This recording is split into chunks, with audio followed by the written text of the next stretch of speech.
तो चलिए आज बात करते हैं एक ऐसी कहानी की जिसने सिर्फ दिल्ली को ही नहीं बल्कि पूरे देश को हिला कर रख दिया था। ये एक ऐसे धमाके की कहानी है जिसके पीछे एक बेहद चौंकाने वाला सच छिपा हुआ था। सोचिए जरा, सोमवार की शाम का वक्त है। दिल्ली का ट्रैफिक अपने चरम पर है। लोग काम से घर लौट रहे हैं और लाल किले के पास एक लाल बत्ती पर गाड़ियां रुकी हुई हैं कि तभी एक जोरदार धमाका होता है। एक पल में वो रोजमर्रा का शोर अफरा तफरी और दहशत में बदल जाता है। और इस घटना का असर फौरन महसूस किया गया। दिल्ली सचमुच सदमे में थी और नेताओं के बयानों में भी शहर का वो दर्द, वो हैरानी साफ झलक रही थी। देखिए, ये कहानी परत दर परत खुलती है, तो इसे पूरी तरह से समझने के लिए हम इसे 5 हिस्सों में देखेंगे। पहले बात करेंगे कि धमाका कैसे हुआ, फिर जानेंगे कि जांच में क्या अजीब बातें सामने आईं, और फिर उस हैरान कर देने वाले नेटवर्क का पर्दाफाश करेंगे जो इसके पीछे था। तो सबसे पहले उस शाम असल में हुआ क्या था। शुरुआती घंटों में जो भी जानकारी सामने आई वो आने वाली कहानी का सिर्फ एक छोटा सा हिस्सा थी। शुरुआती खबरों में बस इतना पता चला कि एक सफेद रंग की Hyundai i20 कार थी जिसमें धमाका हुआ, और ये जगह थी लाल किले के पास, मतलब दिल्ली का एक बेहद व्यस्त इलाका। धमाका इतना तेज था कि आसपास की कई गाड़ियां भी आग की चपेट में आ गई। और इस धमाके की कीमत बहुत भारी थी। कम से कम 13 लोगों ने अपनी जान गंवा दी। कई लोग बुरी तरह घायल हुए। सरकार ने मदद का ऐलान तो किया, लेकिन जाहिर है इस नुकसान की भरपाई कभी नहीं हो सकती थी। लेकिन जैसे ही जांच शुरू हुई, मामला और भी उलझने लगा। असल में जांचकर्ताओं के लिए ये एक पहेली बन गया था, क्योंकि घटनास्थल पर जो सबूत मिल रहे थे वो किसी आम बम धमाके जैसे थे ही नहीं। ये एक बहुत ही अजीब पहेली थी। देखिए, धमाका तो जबरदस्त था, एक बम जैसा, लेकिन जब फोरेंसिक टीम ने जांच की तो वहां ना तो आरडीएक्स जैसे किसी विस्फोटक का कोई निशान मिला, ना जमीन पर कोई गड्ढा बना, और ना ही कोई छर्रे या पैलेट मिले जो अक्सर बम में होते हैं। कुछ नहीं। इसी वजह से तो शुरू में सबको लगा कि शायद ये कोई सीएनजी ब्लास्ट है। तो फिर सवाल ये था कि अगर ये आम बम नहीं था तो आखिर क्या था। और यहीं पर जांच में एक नया नाम सामने आया, एनफो, यानी अमोनियम नाइट्रेट फ्यूल ऑयल। ये एक ऐसा विस्फोटक है जो बहुत शक्तिशाली धमाका तो करता है, लेकिन अपने पीछे कोई खास रासायनिक सबूत नहीं छोड़ता। और बस यहीं से सारी पहेली सुलझनी शुरू हुई।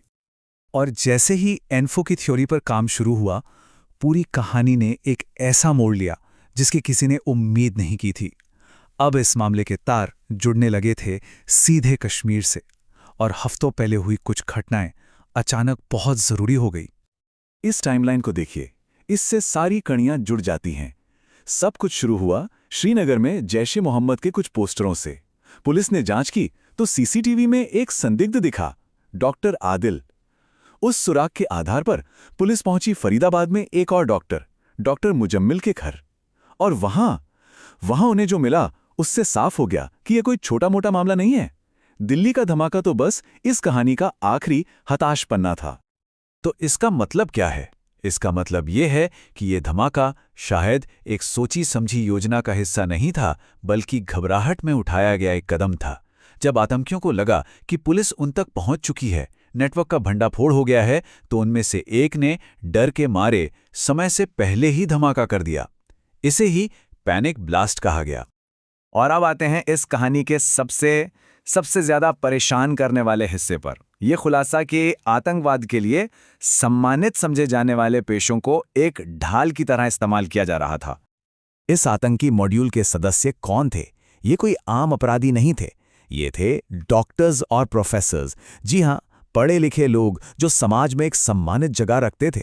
लोगों की जान बचाने वाले पेशे को इन्होंने कथित तौर पर जाने लेने की साजिश के लिए एक ढाल बना लिया था।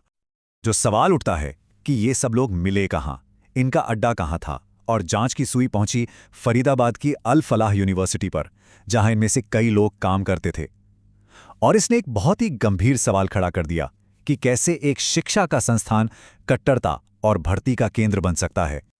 देखिए, दिल्ली में जो हुआ वो अपने आप में एक बहुत बड़ी त्रासदी थी, लेकिन जब पूरी तस्वीर सामने आई तो एक और भयानक सच का एहसास हुआ कि शायद देश एक बहुत बड़ी तबाही से बाल-बाल बच गया। कितनी बड़ी तबाही! जरा इस आंकड़े को देखिए। जांच में लगभग 2,900 किलोग्राम विस्फोटक सामग्री बरामद हुई, ये इतनी ज्यादा मात्रा है कि इससे 26/11 मुंबई हमलों जैसे न जाने कितने और हमले किए जा सकते थे। ऐसा लगता है कि दिल्ली का ये धमाका तो शायद बस एक शुरुआत थी। जाहिर है, इस खुलासे के बाद एक्शन बहुत तेजी से हुआ। इन सभी पर आतंकवाद से जुड़ी सबसे सख्त धाराएं लगाई गईं। यूएपीए, एक्सप्लोजिव एक्ट, हत्या और हत्या की कोशिश।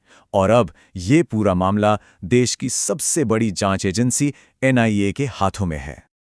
पर ये पूरा मामला हमें एक बहुत ही डरावने और मुश्किल सवाल के साथ छोड़ जाता है कि जब दुश्मन एक सम्मानित पेशे की आड़ में छिपा हो, जब वो एक सफेद कोट पहनकर हमारे बीच घूम रहा हो, तो उसे पहचाना कैसे जाए?